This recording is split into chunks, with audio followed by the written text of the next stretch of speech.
Olá pessoal, meu nome é Isabela, eu sou integrante do Programa de Educação Tutorial do Direito UFPR e, dando continuidade à série de vídeos do PET Explica, eu trago hoje o PET Entrevista com o professor José Arthur Castilho de Macedo.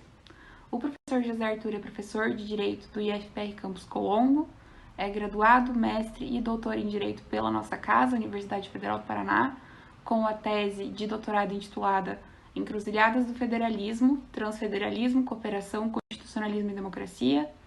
É também pesquisador do SECONS, o Centro de Estudos da Constituição, vinculado ao programa de pós-graduação em Direito da UFPR, e advogado integrante da Comissão de Estudos Constitucionais da OAB Paraná. E não menos importante, o nosso convidado foi também integrante do PET durante a graduação. Boa noite, professor. Boa noite, Isabela. Prazer estar aqui com vocês e poder participar desse PET Explica. Uma honra, na verdade. A gente que agradece a disponibilidade e a presença do professor. Professor, para iniciar, eu gostaria que o senhor comentasse, por gentileza, um pouco do federalismo no Brasil, trazer um breve panorama aí, histórico.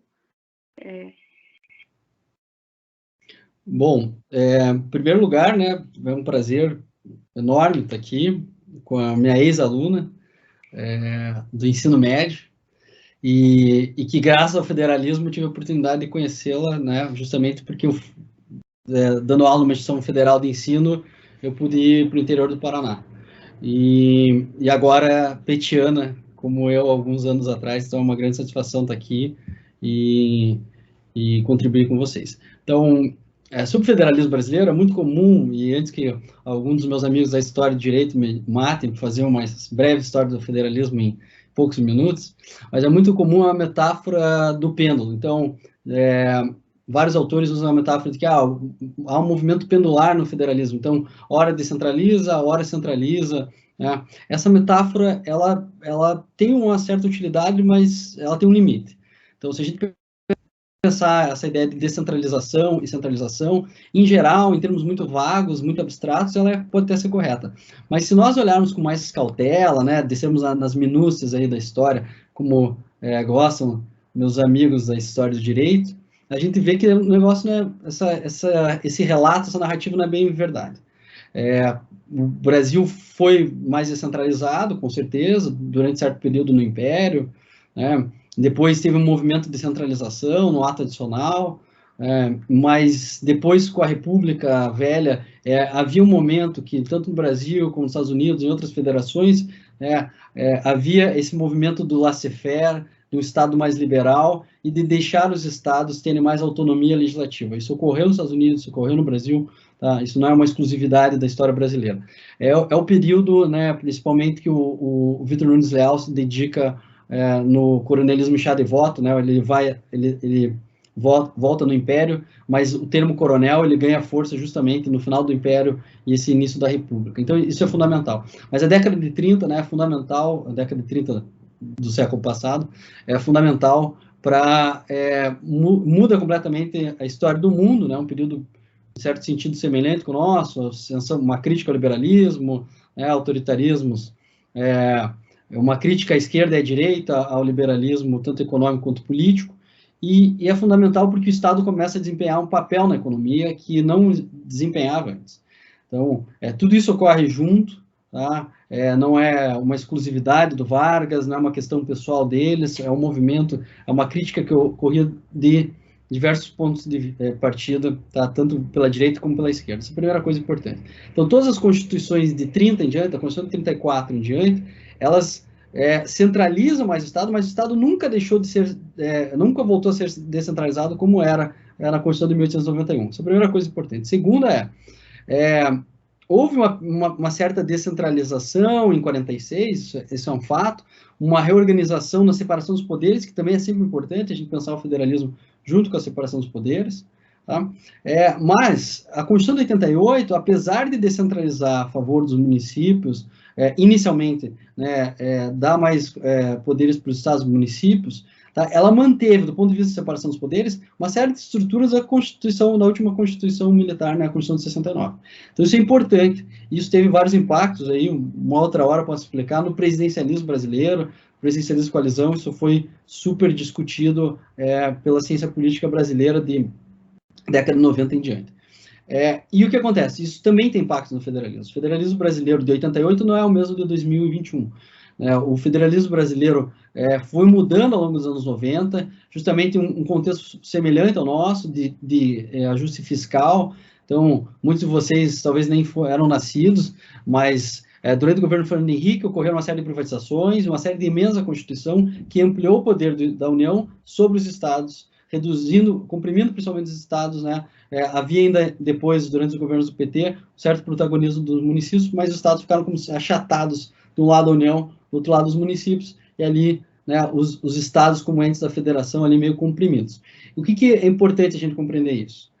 Porque esses mecanismos foram fundamentais para manter a economia brasileira. Tá? O Plano Real ele só conseguiu se efetivar com esse ajuste fiscal, as privatizações e uma série de reformas econômicas que ocorreram e que impactaram no federalismo brasileiro. Tá? Teve reformas de previdência dos estados, os estados tiveram que vender uma série de bens, e isso moldou a nossa federação para os anos seguintes. Outro ponto que eu queria chamar a atenção aqui para vocês, então, a metáfora do pêndulo, né? O pêndulo não voltou tudo, ele para meio que, vamos pensar assim, no meio. É o papel, e isso minha pesquisa e outros pesquisadores, né, do SECONS, do DIRPOL, o professor Fabrício Tomil, já era uma referência na ciência política a respeito disso, o papel do Supremo Tribunal Federal em continuar centralizando a federação. Então, uma coisa foram as alterações legislativas, né, as emendas à Constituição, as políticas, o protagonismo, né, um presidente mais carismático ou não, um presidente que aglutinava mais. Então, o Fernando Henrique em um certo momento, né, o Lula, a Dilma, etc. Isso tem impacto no federalismo, mas também teve impacto, né, porque no Brasil, como nos Estados Unidos, em qualquer federação, mas aqui o Brasil e os Estados Unidos, o paralelo é interessante, tá? A Suprema Corte ela tem essa função de arbitrar conflitos federativos.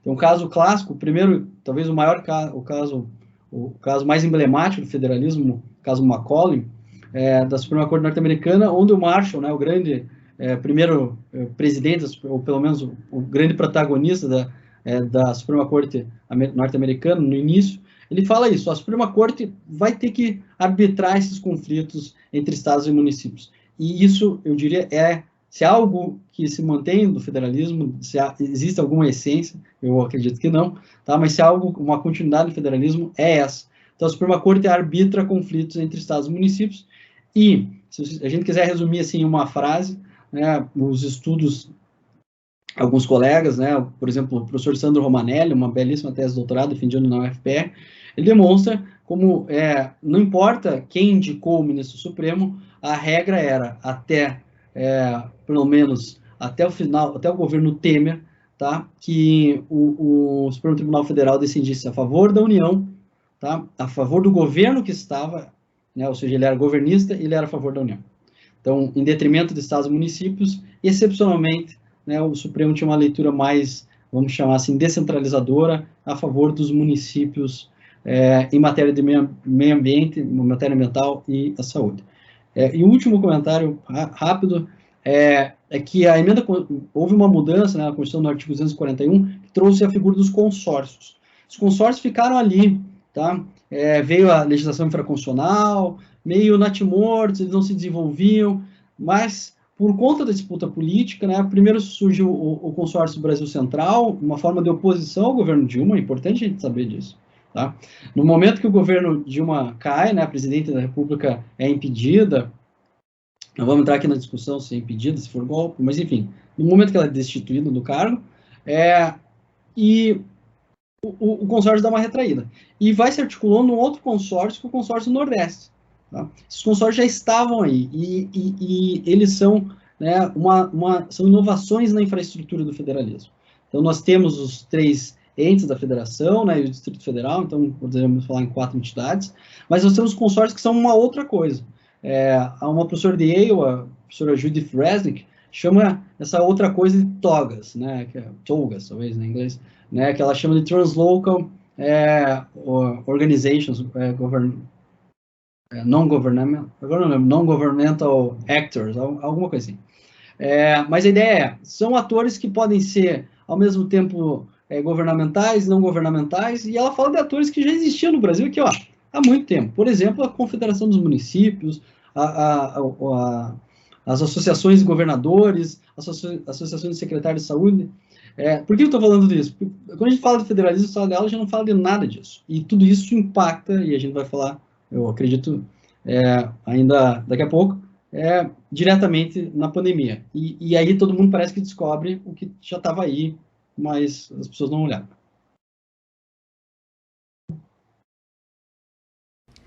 E sobre essa descentralização do poder político, a qual o federalismo é, na maioria das vezes, associado, e considerando também, né, os entendimentos do STF, o professor faz uma advertência na tese sobre essa ideia de que centralização promoveria mais democracia, mais eficiência e mais pluralismo. Você poderia comentar um pouco sobre? É super comum essa associação de descentralização. Você poderia, eu brinco assim, pode fazer uma forma, descentralização é igual democracia, aí você coloca barra liberdade, barra eficiência, tá? E isso tem vários fundamentos. Na teoria política, por exemplo, se você quiser a teoria política, vamos chamar assim, progressista, Rousseau, tá? Mas isso é pré a existência do federalismo, né? Rousseau escreve antes dos norte-americanos. Mas há uma associação que no Brasil vem via Tavares Basso, né? No livro, Tavares Basso é um liberal da época do Império, tá? Um livro, estou olhando ali, se chama A Província. Tem na internet, se quiserem, vale a pena ler, é impressionante. O Tavares Basso, os brasileiros pegaram essa leitura, Rui Barbosa, né, se inspira nisso, Tavares Bastos de um lado, Tocqueville de outro, esse elogio à democracia norte-americana, quando, na verdade, a Constituição dos Estados Unidos foi um movimento de centralização. Mas, até pouco tempo atrás, a maioria dos livros de direito constitucional conta esse conto de fadas falso, de que os Estados Unidos seria um exemplo de descentralização. O que não é verdade. O movimento de criar, né, de constituir a nação, né, os estados se uniram. O próprio nome do país escancara isso. E aí a historiografia constitucional brasileira não mostrava isso. Assim. Hoje não, faz algum tempo, né, tem alguns livros do Cristiano Paixão, por exemplo, que trata disso, demonstra bem isso. Houve um movimento de centralização. Os federalistas eram centralizadores. Madison era um centralizador. Ele tinha uma divergência com o amigo dele, Thomas Jefferson, que era mais a favor da descentralização. E isso tem impactos econômicos. O Hamilton, que era a favor também da centralização, a favor do judiciário, né, e a favor dos bancos, enfim, do sistema financeiro. Mas, enfim, o que é importante aqui? Essa associação é recorrente. Então, eu falei do Rousseau, mas isso tem no Proudhon. A maioria da esquerda tende a isso, a acreditar nisso. E no Brasil há um problema, porque nas ditaduras, né, claro, um país continental desse tamanho, né, era necessário centralizar o poder. Então, Vargas e durante a ditadura civil-militar houve uma centralização do poder. Então, os liberais dizem, não, descentralizar é sinônimo de liberdade. É o famoso não porque nem sempre. Isso não necessariamente anda junto. As duas coisas não necessariamente andam junto. E na época da Constituinte isso acontecia porque na Europa também tinha esse movimento. Na Espanha, na França, na Itália, tá? De descentralização. Só que é bom lembrar que esses três países que eu mencionei são estados unitários. Primeira coisa.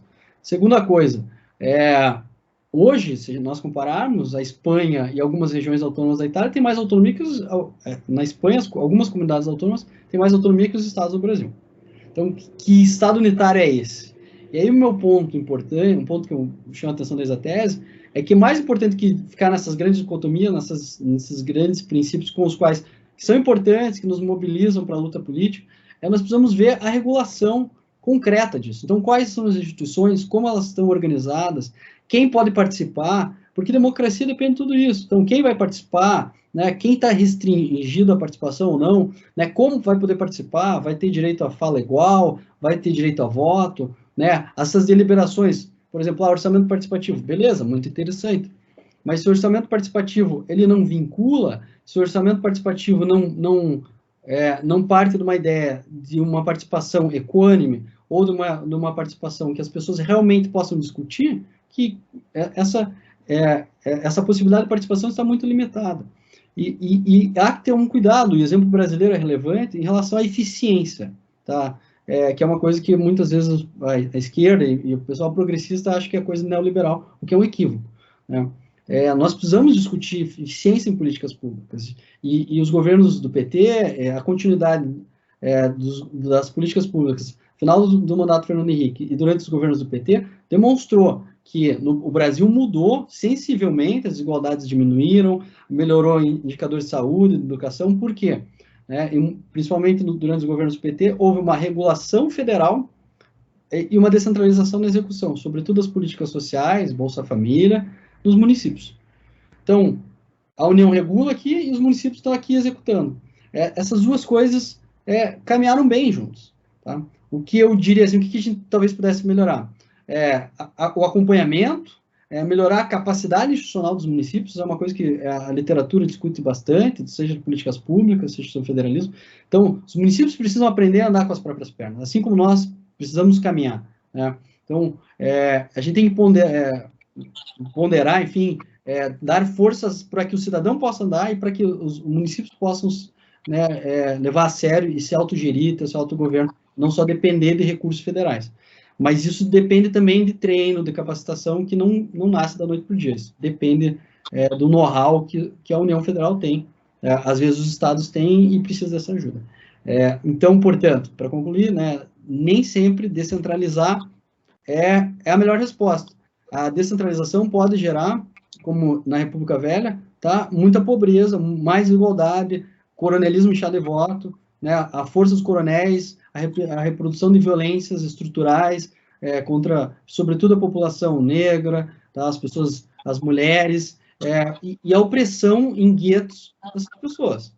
Tá? Por isso é importante, né, sobretudo, mudar a base social para que essas pessoas possam, né, se emancipar. Por outro lado, a centralização, sim, também pode ser complicado. Por isso a gente tem que discutir como centralizar e como descentralizar. Isso é fundamental. Ai, beleza. E já que você entrou no assunto, né, estava falando sobre a sua pesquisa, a tese, você poderia falar mais o que é o que você chama do transfederalismo e comentar um pouco também dessa ideia de encruzilhadas do federalismo, que é bem interessante? Claro, é um prazer, obrigado por essa pergunta. Então, vou começar pelo ponto de partida, ou como diria a minha orientadora, hegelianamente, né, o ponto de partida que já é sempre o ponto de chegada. Então, pensando na tese, eu sempre ficava com um incômodo, a hora que eu achei a metáfora, eu consegui entender melhor. Porque eu sempre pensava muito, e eu sempre penso muito, andando na cidade. Indo fazer alguma coisa e tal, e caminhando, eu gosto muito de cidade, que eu me dei conta da encruzilhada. Eu sempre fiz um desenho, assim, duas retas, então, assim, se encontrando, e aqui é um ponto de encontro, e isso é uma encruzilhada. E essa metáfora tem vários sentidos. O primeiro é esse do ponto de encontro, né? Você pode ter 2, 3 caminhos, e a questão é qual caminho a seguir. Então, e isso implica na nossa vida, né? Nós precisamos tomar escolhas, nós precisamos decidir, ainda que o caminho se faça caminhando, como diria o Antônio Machado, né?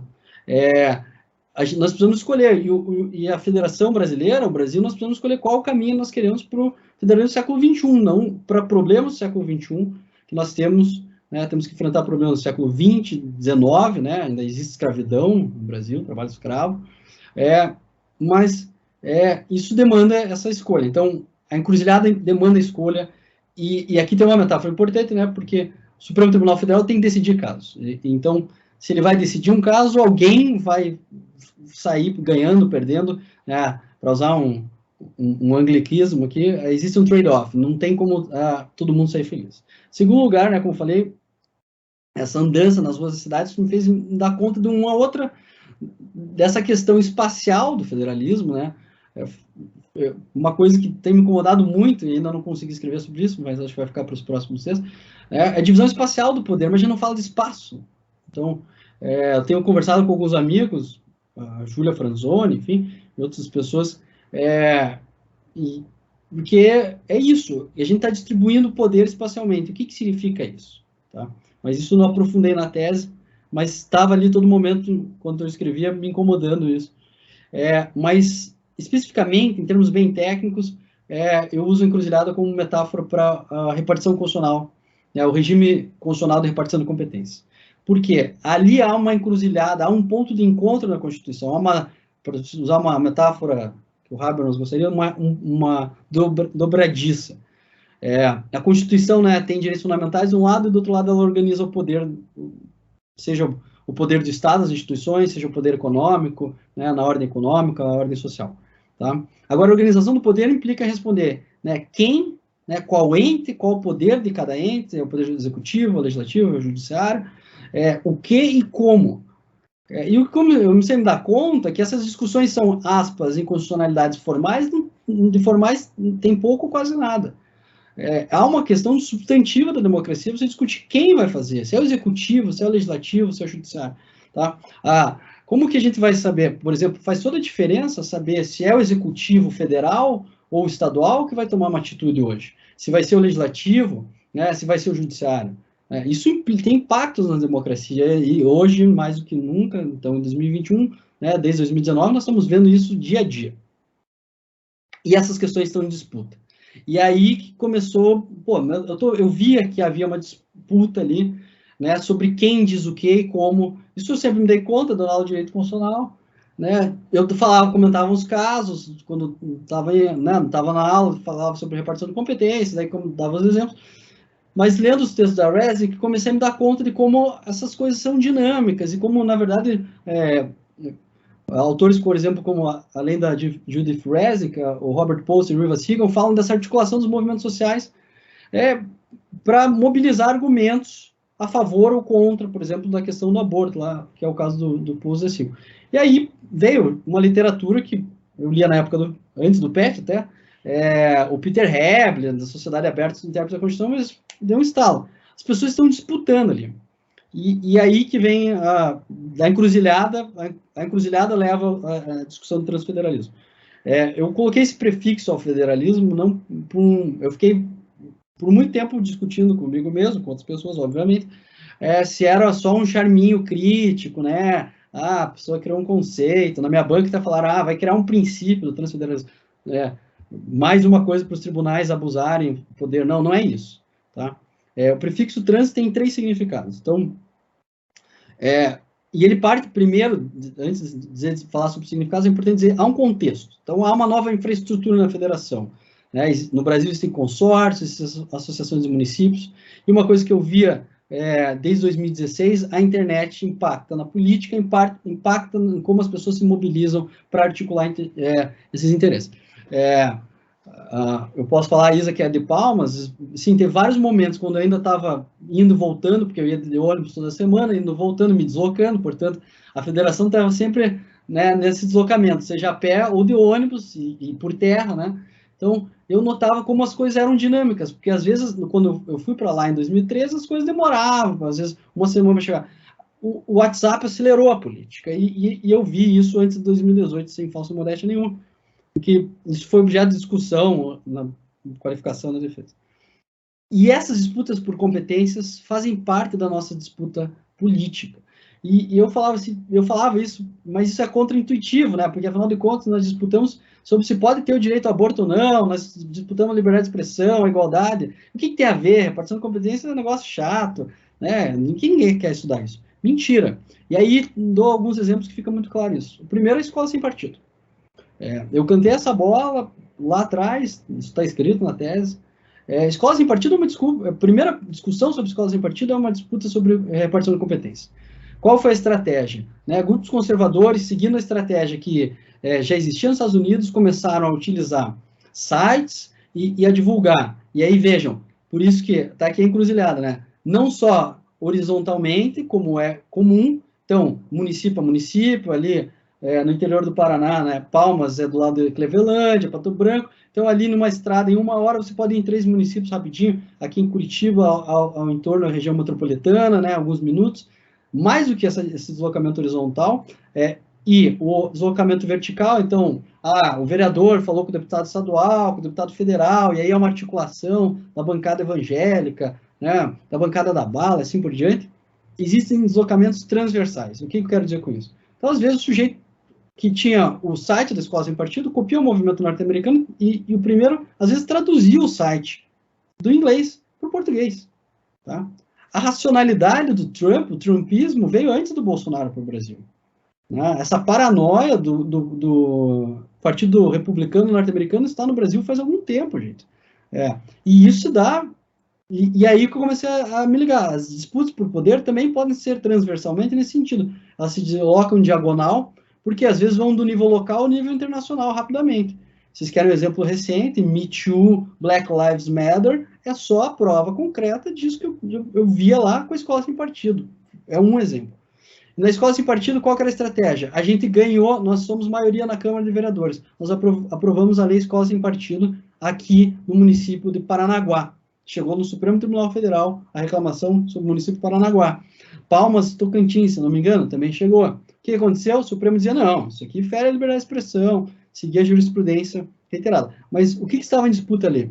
A discussão era, é interesse local legislar sobre educação, e nós podemos dizer que, aspas, a inexistente, né, ideologia de gênero é uma violação, blá, blá, blá, blá, blá, blá. Então, esse é o argumento. O Supremo teve que sair pelo argumento dizendo, isso viola a Lei de Diretrizes Básicas de Educação, que é uma norma geral. Então, ainda que haja competência concorrente para os municípios, estados e municípios legislar sobre o assunto, não pode legislar sobre esse assunto, porque a LDB já legisla. E mais do que isso, ainda que pudesse legislar, fere a Constituição em uma série de artigos aqui, que nem preciso expor para vocês. Mas isso acontece em matéria ambiental, isso acontece em matéria ambiental, tem estados aprovando uma série de regras sobre direito animal, tem outros estados que permitindo um desastre ambiental em termos de desmatamento. Então, a federação está no centro da disputa política, porque diversos grupos, seja progressistas ou conservadores, notaram isso e deslocaram isso não só para o Congresso Nacional. Então, voltando, o prefixo trans quer chamar atenção para 3 pontos. Então, em primeiro lugar, as disputas transcendem, né? Elas extrapolam, elas transbordam os limites territoriais. Tá? Um problema, muitas vezes, não é só local, não é só regional. Alguém vai dizer, tá, isso todo mundo já sabe. Sim, só que a questão não é só o fato de um problema ambiental. Eu estava escrevendo a tese quando ocorreu Mariana e Brumadinho, né? Eu até escrevi um texto, a professora Thaís Pascoal, a respeito disso, tá? O caso Rio Doce, né? Ele grita. Então, o rio, né, foi poluído e chegou até o mar. Então, um problema que era de um estado, atravessou outro estado, saiu de Minas Gerais, atravessou o Espírito Santo, chegou ao mar territorial.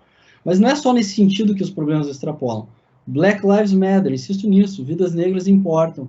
Né? O assédio a atrizes lá nos Estados Unidos impactou na discussão sobre feminismo no Brasil. Mas por quê? Porque nós somos colonizados? Você pode até vir com essa discussão, mas eu acho que não. Isso é uma redução da complexidade da articulação da disputa sobre direitos. Tá? E a discussão é sobre direitos. O que nós entendemos por igualdade? O que nós entendemos sobre liberdade de expressão? Mas o que nós entendemos por igualdade, por liberdade de expressão, depende de quem vai legislar. Os atores fazem isso, sejamos hipócritas, sejamos sinceros, e esse é o fato. E nós precisamos entender isso para poder entender a dinâmica política. Então, os problemas transcendem, mas há um segundo sentido que há uma dimensão transversal, né, de atravessamento dessas disputas, como eu estava falando antes. Então, e isso pode ocorrer, às vezes, em um dia. Né? Então, o desmatamento no Brasil não era um problema até banqueiros e autoridades financeiras falarem em Davos que iam retirar investimentos do Brasil, e de repente o governo federal se mobiliza para dar uma resposta e sendo que governadores estavam se mobilizando, prefeitos e outras entidades, a sociedade civil, né? O genocídio indígena não é um problema, até que instituições brasileiras e estrangeiras se articulam para mostrar isso. E por fim, mas vocês poderiam dizer, pô, mas isso o Marcelo Neves, quando ele fala em transfuncionalismo, já mostrava. Ou a professora Melina Fachin, quando fala em funcionalismo multinível, já estava ali captando. Quando a professora Melina começou a discutir o funcionalismo multinível, eu estava escrevendo a tese, então a gente meio que discutiu, até chegou a conversar sobre isso. Eu voltei ao texto do Marcelo Neves, que é de 2009, por conta dessas discussões. Então, eu fui para fora para poder voltar para dentro. Às vezes isso acontece, apesar do pleonasmo proposital. E aí, o que eu me dei conta? Há uma questão diferente. É que a última coisa que a existência do prefixo trans ele transita. O que eu quero chamar a atenção é para essa dinâmica. E qual que é a minha explicação aqui, bem técnica e chata? Se nós pensamos essas disputas federativas, o que é fundamental pensarmos? O que está em disputa é aquilo que, para usar um linguajar kelseniano, é o âmbito material da norma. Ou seja, o que está sendo regulado. Tá? E isso encolhe e se expande na medida que os atores mobilizam argumentos. Então, no caso da igualdade, o que a gente está dizendo? Olha, a igualdade implica em que nós não podemos, numa república, ter diferenças, né, que não fazem a diferença. Tá? E as diferenças que são relevantes, elas devem ser levadas em consideração. Então, eu não posso discriminar, porque a Constituição prevê isso expressamente em diversos artigos, começando pelo artigo 3º. Mas mais do que isso, tá? Há situações que poderá haver tratamento distinto. E aí o Estado pode, ou o município pode ter um tratamento distinto da União, porque ele pode implementar uma política mais inclusiva em matéria de gênero, por exemplo. E aí o Supremo Tribunal Federal tem que mudar seus entendimentos a respeito, por exemplo, como ele lê as competências da União. Tem um caso paradigmático, um voto do ministro Fachin, numa DI do Estado de São Paulo, no qual o Estado de São Paulo legislou proibindo que fosse questionadas as mulheres, durante a entrevista de emprego, a respeito de gravidez, ou se há exame, se foi feita alguma laqueadura, ou se há algum exame nesse sentido.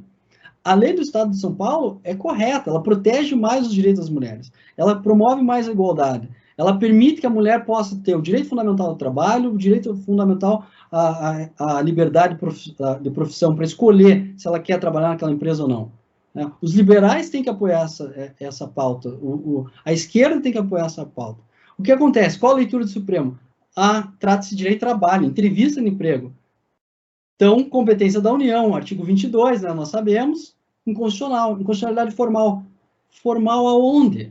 Aqui é uma questão substantiva de democracia, de liberdade, de autogoverno da mulher no Estado de São Paulo, que poderia, e se a gente quer isso, né, que haja novos experimentos, nós temos que permitir que os estados criem legislações diversas.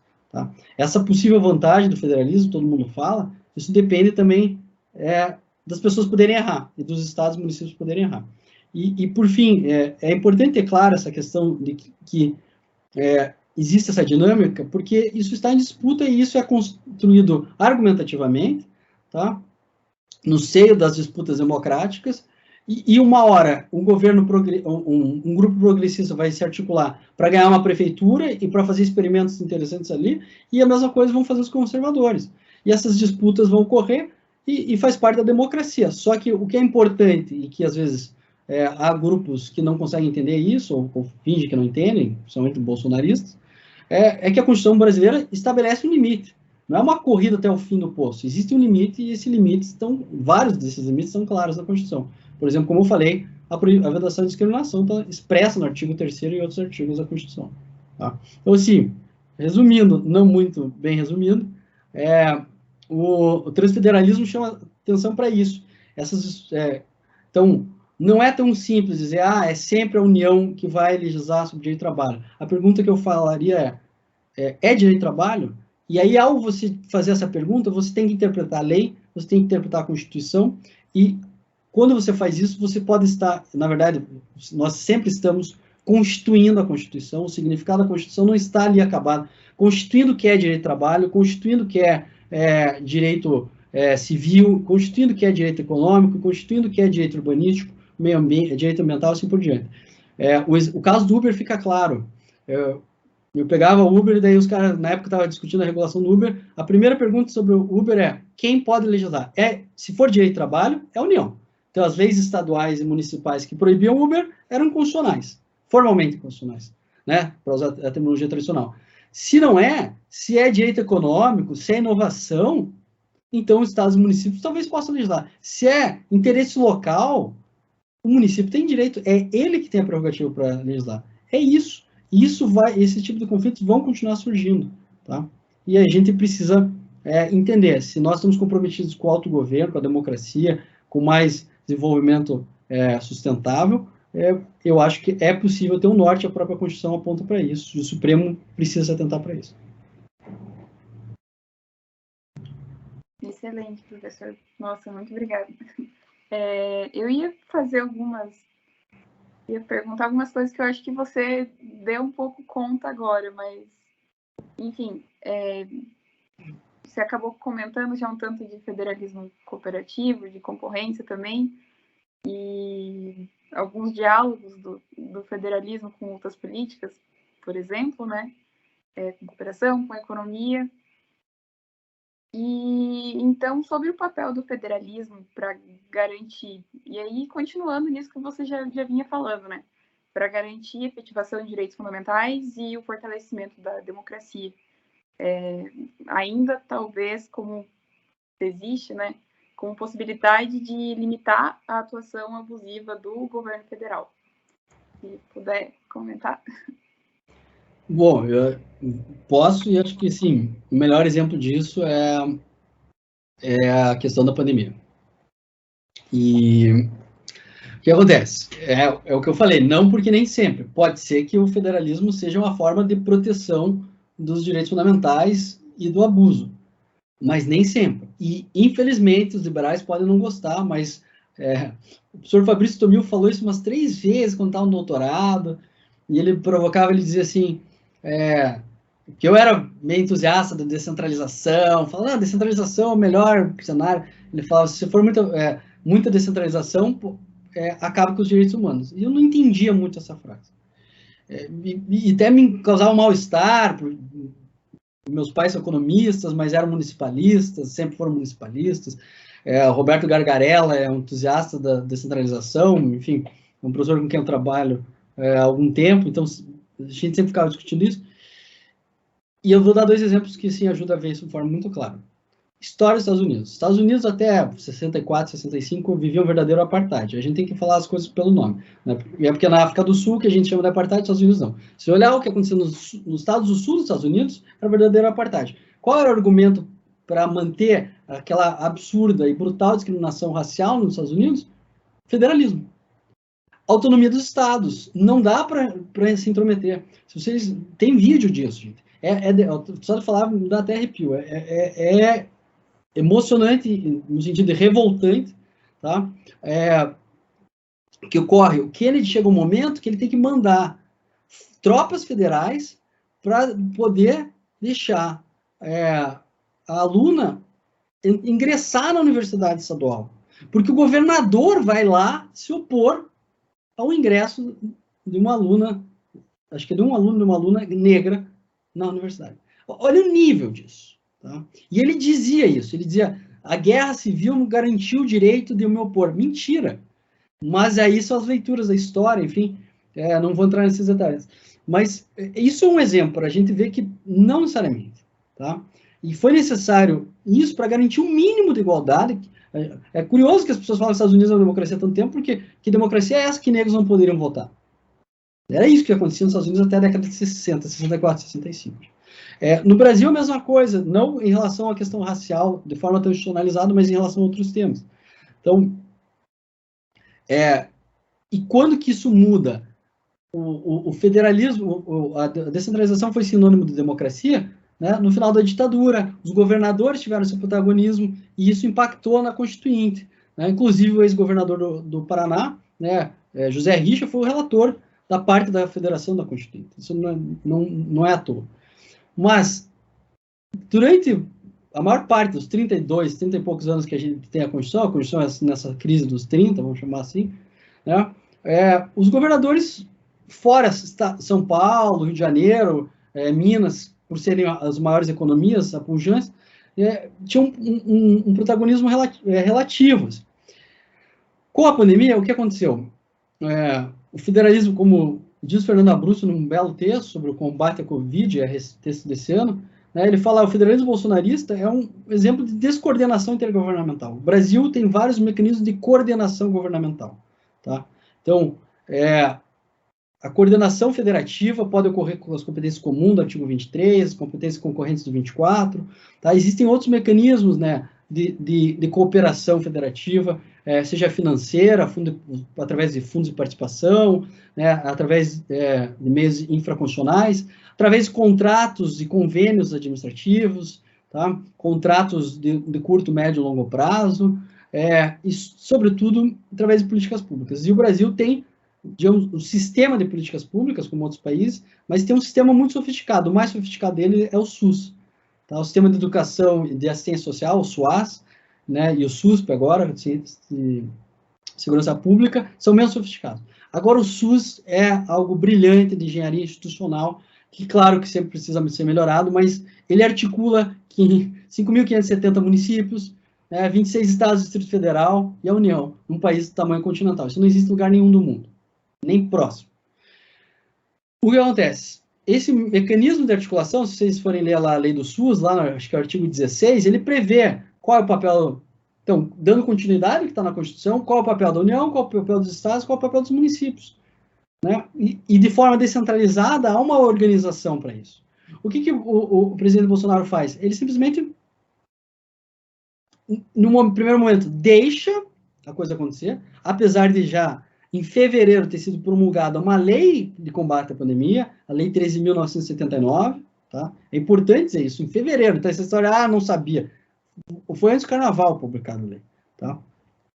Segundo lugar, ele passa a rivalizar e a incomodar e tentar boicotar, enfim, todo mundo sabe disso, os entes da federação.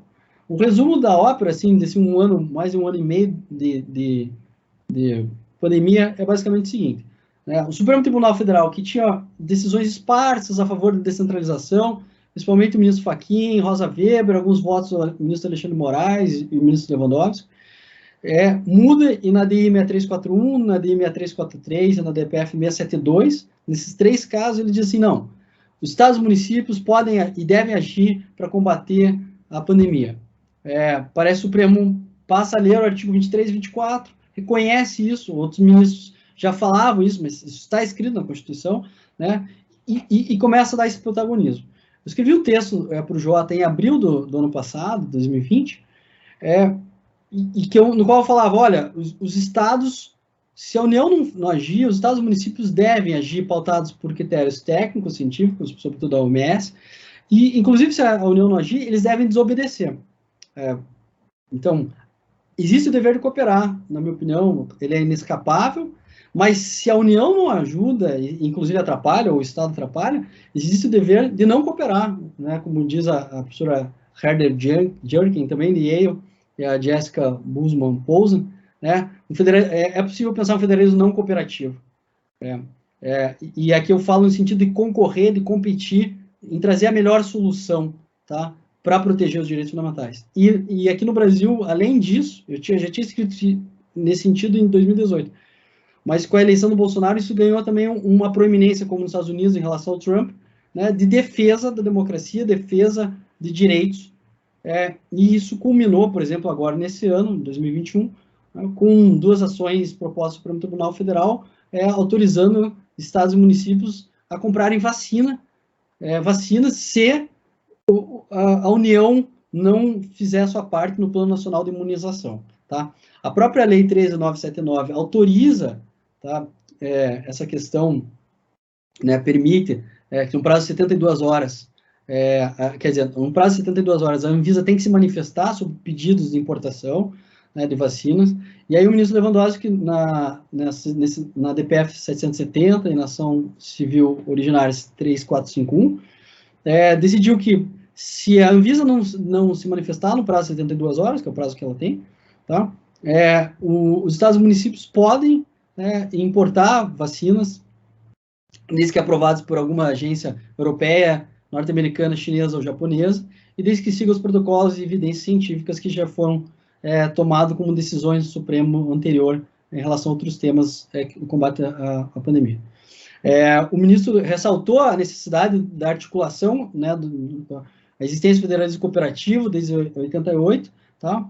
Mas, se caso nessa omissão, nessa inércia da União, né, que é necessário o protagonismo dos estados e municípios, eles podem agir para proteger direitos fundamentais. É curioso, algumas pessoas falaram, o federalismo renasceu com a pandemia. Isso não é verdade, o federalismo sempre esteve aí, só que algumas pessoas passaram a olhar mais. Às vezes nós somos paranaenses, achamos, o federalismo não é tão importante. Agora pergunto para mineiros, pergunto para pernambucanos, pergunto para paulistas, cariocas, ou gaúchos, por exemplo, se o federalismo não é importante. Eles sempre levaram o federalismo a sério. Então, nós começamos a ver mais isso porque muitas vezes nós não nos preocupávamos com isso porque a União agia, e agia de forma mais correta. Os estados e os municípios são fundamentais e têm sido fundamentais no combate à pandemia, como a gente tem visto. E devem e podem continuar sendo espaços fundamentais para proteger, garantir direitos fundamentais, inclusive contra abuso. Mas nós não podemos nos iludir, como disse antes, tá? Os municípios e os estados também podem gerar violações de direitos fundamentais. Como você mencionou, eu faço parte da Comissão de Estudos Constitucionais da OAB e já tive que fazer 2 pareceres durante a pandemia a respeito da atitude arbitrária e autoritária da Prefeitura de Curitiba, querendo vedar manifestações em razão do período de isolamento e lockdown. Ainda que eu concorde que eu não concordava com as pautas, que fique bem claro, que era a pauta da Associação de Bares, querendo se manifestar contra o fechamento dos bares. Eu pessoalmente sou favorável, era favorável naquele momento ao fechamento de bares e restaurantes. É uma questão de saúde pública, enfim, eu não sou médico para discutir essa questão de saúde pública. Porém, a Constituição Federal, né, só restringe o direito à liberdade de reunião, excepcionalmente, do estado de sítio. Então, ou nós temos compromisso com a democracia, e sobretudo no momento de crise que nós vemos o quão forte é nosso compromisso com a democracia, né, com o constitucionalismo, ou nós rasgamos a Constituição e na hora que dá, a gente faz do jeito que dá e levamos, né, mais ou menos assim. Então, não dá. Então, esse compromisso, principalmente numa sociedade, numa cidade que se diz evoluída, é muito necessário. E é importante ressaltar esse caso de Curitiba, porque, né, as pessoas falam, Curitiba não tem problemas.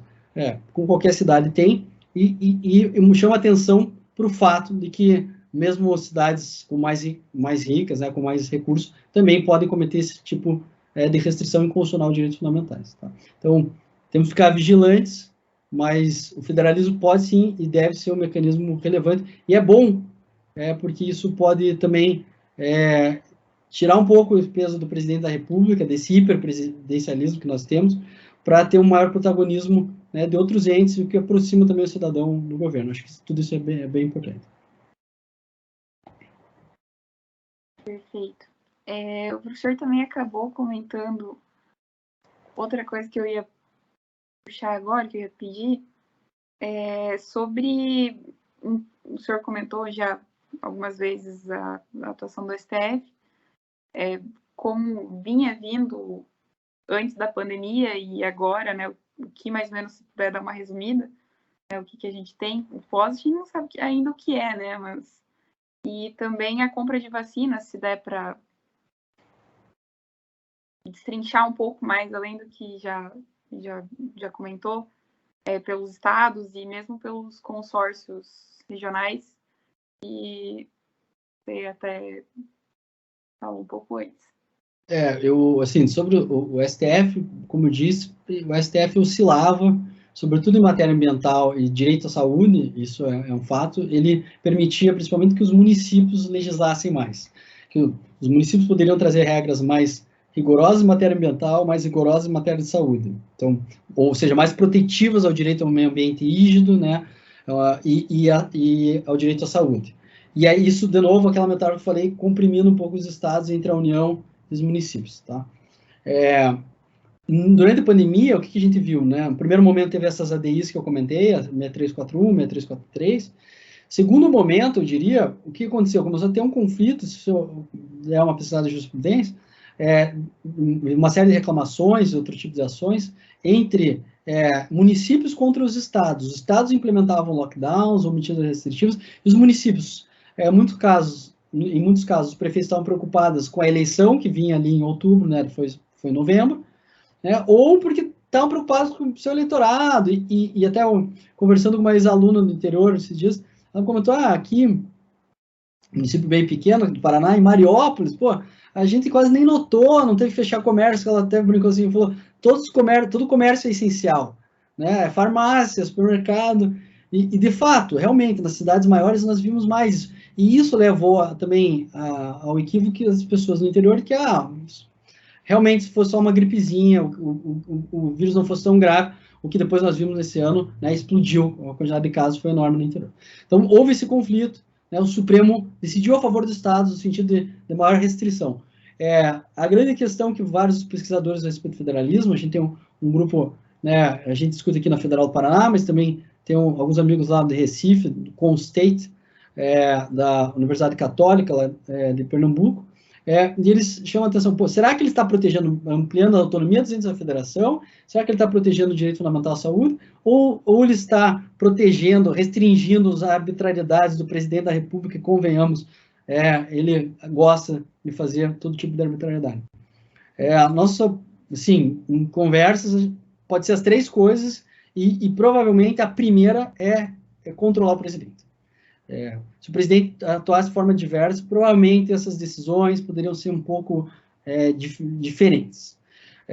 Segunda questão aqui, então, relevante, então, estamos nesse momento, se isso vai modificar, né, o futuro Deus pertence, diz o ditado, mas eu não sei, o Supremo gosta de decidir caso a caso, quando às vezes o litigante é o Estado de São Paulo, o Estado do Rio de Janeiro, às vezes a decisão no sentido, se for um estado menor, eu sempre fico com essa suspeita, mas depende do momento, depende da questão, são uma série de variáveis aqui que influenciam. Em relação à questão da vacina, além dessa decisão desses casos, o que chama a atenção? Né? A omissão do governo federal. Então, o governo federal, primeiro não compra, diz que aí depois começa a falar que a vacina é chinesa, que não vai dar a vacina chinesa, aí cria uma série de subterfúgios. Então, a ação, a DPF 770, foi proposta pela OAB. Notem, inusitado, isso não é algo que atende um problema da advocacia. E a ação civil originária foi proposta pelo governo do estado do Maranhão, pelo governador Flávio Dino. Tá? Então, por quê? Porque eles têm, o governador Flávio Dino tem um protagonismo no consórcio Nordeste. O consórcio Nordeste, agora não me lembro o valor, mas já importou milhões de vacinas. Uma coisa absurda. E aí vai essa questão interessante dos consórcios. Então, o consórcio está ali num ponto de encontro entre o direito constitucional, direito administrativo, direito econômico, tá? Essa instituição que é plurifederativa e que mobilizou. Nós vimos uma situação, né? Tem até artigos já falando em uma atuação paraestatal, né? Uma atuação internacional de um ente da federação. Do ponto de vista da teoria tradicional do direito público, do direito internacional público, isso seria impensável. Né? O sujeito de direito internacional público é a União, não os estados e municípios. Né? Muito menos um consórcio. Então, mas como que um consórcio assinou um contrato internacional? Né? Não teve autorização do Senado, ficaria em todos esses dilemas. Mas a vida é assim, e a grande questão é que nós precisamos pensar um federalismo do século XXI, a pandemia escancarou, jogou isso na nossa cara. Não vejo problemas, e está acontecendo dos consórcios comprarem vacinas, assim como eu vejo com bons olhos os consórcios inovarem em matéria ambiental, em matéria de inovação, né, criarem arranjos, clusters, parques tecnológicos, em matéria de combate à discriminação. Existem estados do Nordeste, pessoal ignorante, que realmente ignora, às vezes é preconceituoso em relação aos estados do Nordeste. Tem estados do Nordeste, se eu não me engano, acho que o Piauí, acho que sim, que tem na Constituição Estadual previsão de combate à discriminação à população LGBT. E que mais? Então, gente, são coisas interessantes. E aqui também é um ponto importante, que essas decisões das vacinas permitem aquilo que a gente tem discutido com o pessoal do Conceito, que é a defesa, a proteção estadual de direitos fundamentais estaduais. Várias constituições dos estados têm direitos fundamentais, isso não é ensinado na graduação, tá? E por que não os estados podem proteger direitos fundamentais? E por que não os estados podem proteger direitos fundamentais, né, mais do que a proteção que a União fornece? Em tese, sim, não há nada que proíba na Constituição brasileira, no nosso arranjo institucional, mas há uma mentalidade conservadora que não consegue lidar com isso. E um pouco da nossa mentalidade conservadora está muito vinculada a essa nossa história, que é centralizadora, e uma história que é centralizadora e autoritária porque não consegue lidar com a divergência, com a diferença, né? Que a democracia sempre provoca e nos descalça e nos incomoda. Tá? Então, tem essas questões. Nós vamos ver ainda mais cenas, né? O bom lado da competição federativa, uma coisa meio anedótica, o governador de São Paulo e o prefeito do Rio, o governador de São Paulo, postou no Twitter que ele vacinou não sei quantos milhões de pessoas, e daí o prefeito do Rio, meio que provocando, né, aqueles típicos sarrista carioca, dizendo que eles estão vacinando mais. Isso é ótimo, é uma boa concorrência a favor, né, da maior proteção dos direitos, para que a gente possa voltar a ter pelo menos um convívio público.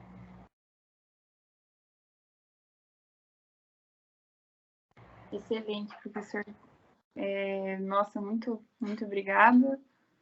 Eu acho que as minhas perguntas eram essas. E não sei se o professor quer fazer alguma consideração ainda final. Ou... Não, eu quero agradecer, eu falei que nem uma matraca. Apertou o play ali, foi embora, né? Fui embora. Obrigado, é uma satisfação enorme participar desse PET Explica. Já fiquei muito feliz de participar do projeto Recuperando a Memória do PET. Tive belíssimas recordações. Esse momento que vocês estão vivendo é lindo e precioso na formação de futuros pesquisadores. Eu vejo que o PET está muito engajado, muito legal, fazendo coisas muito interessantes. Pena que eu não posso acompanhar, já falei isso várias vezes para a professora tutora Heloísa Câmara,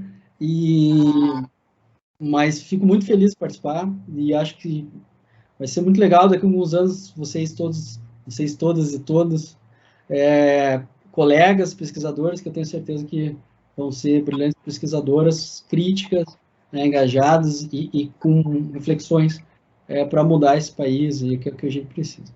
Obrigado pelo convite, falei demais. Se alguém tiver a paciência de ouvir, obrigado por estar assistindo aí a gente. E estou à disposição sempre que vocês precisarem, tá bom? Obrigado. Imagina, eu, em nome do grupo todo, na verdade, né, agradeço pela disponibilidade, pela fala. Que privilégio, na verdade. Mesmo, né, afastado, longe da sala de aula e na frente de uma câmera, mas na frente de uma tela, né? O professor é sempre incrível. Muito, muito obrigada mesmo.